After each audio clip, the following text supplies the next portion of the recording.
We all should invest with caution. If you see something that is too good to be true, be very careful and even consider staying away. Hello, welcome to my channel. You may have heard last week that our July Consumer Price Index or the CPI came in at 8.5%. We are definitely living in the high inflation environment, and the mortgage interest rate has also gone up higher in the last few months. How will these two factors affect home prices? I will share with you my thought and what I anticipate will come up next based on the fundamental economic factors we see today and what to expect in the years ahead. If this is your first time visiting my channel, please subscribe and turn on the notification bell. This channel is about investing in cash flow real estate, achieve your financial independence, and making an impact. My name is Korianne, and I am a real estate investor since 2001. I achieved my financial independence when I was 35 years old, after consistently investing in cash flow properties over 8 years. In this video, I will share with you what triggered the 2008 housing crashes and how you can use some of the knowledge there to capture a great opportunity ahead of us in 2022. One thing I want you to know is that I do not like to time the market. I always have my money invested in the real estate markets, but I often monitor the fundamental economic data to reallocate my real estate portfolio where I can grow and protect my investments. What caused the 2008 market crash? The market crash in 2008 was based on the easy lending guidelines in the subprime mortgage. There was a lot of defaulted mortgages because everyone can get a mortgage even if their income did not support the mortgage payments. Millions of American homeowners found themselves owning more on their mortgages than what their home was worth. I invested in the few real estate markets where the home price went down as much as 40 to 60% from its peak. Markets like Phoenix and Las Vegas. What I learned from those markets was that the median income did not support their mortgage payments. Therefore, I moved our funds from this market to invest in other real estate markets that had healthier economics, as Houston, Austin, Dallas, McAllen, and Albuquerque markets. Recently, I have seen many commercial projects offering investors with the promised ROI that seem risky due to uncertainty in our current 2022 fundamental economic conditions.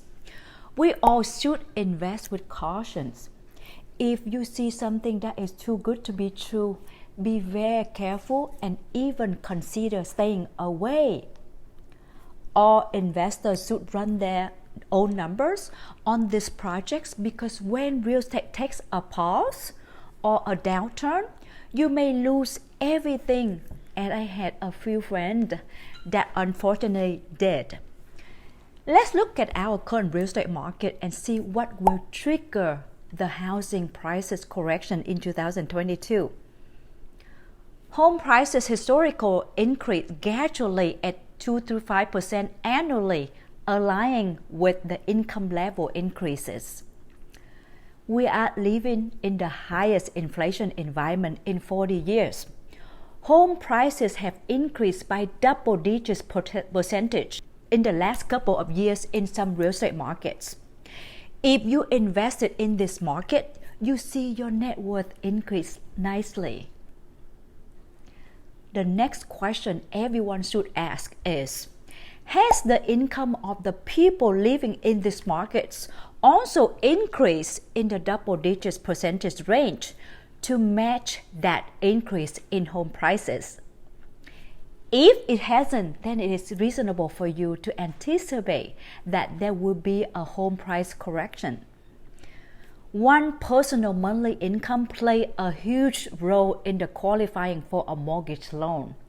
For example, just pick one real estate market in Denver, Colorado. If the annual median household income in given zip code is about $60,000 and the median home price is $480,000, then you know the monthly payment is over 30% of the household's median income.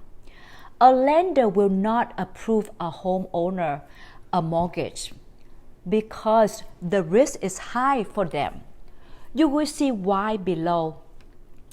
With 20% down payment, 80% of the home price is a mortgage balance of $400,000 at 5.5% interest rate.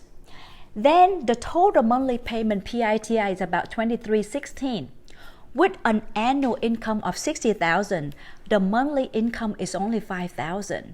The monthly mortgage payment of $2,316 is divided by $5,000 is 46%. This means that 46% of this person's income is used to pay for the housing expenses. Whereas a typical lender likes to see this ratio to be about 33% or less.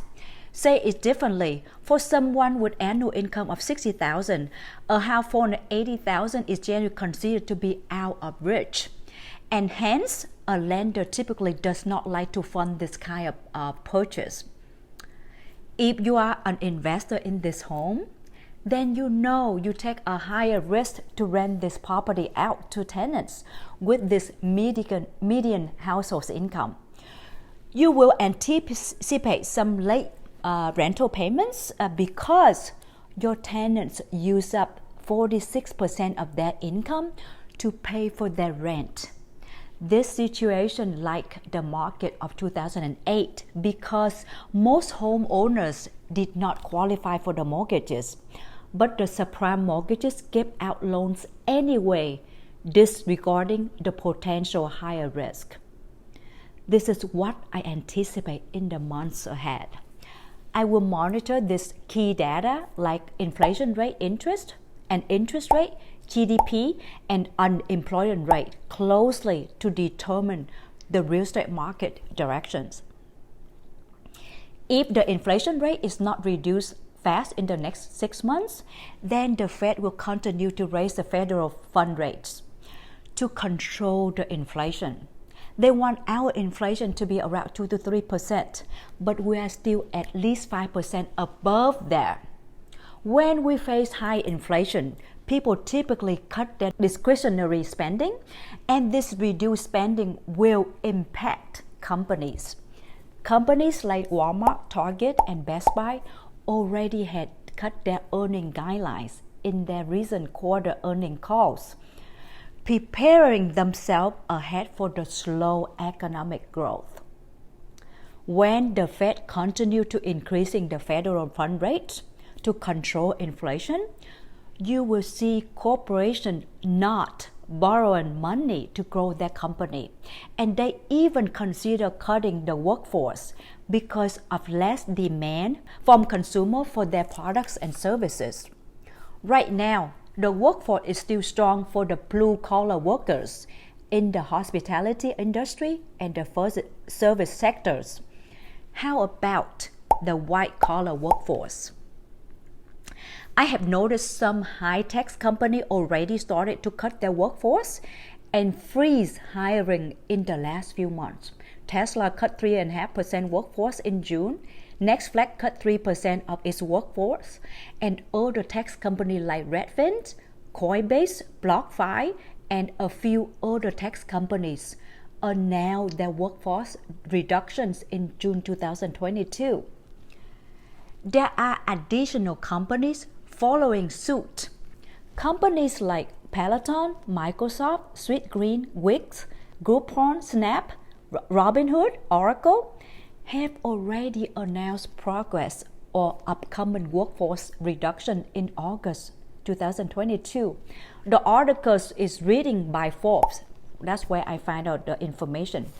If the unemployment rate increase in the next few quarters, I anticipate there will be more home price corrections to come in some high-price housing cities that saw a double-digit percentage of real estate increase in the last few years.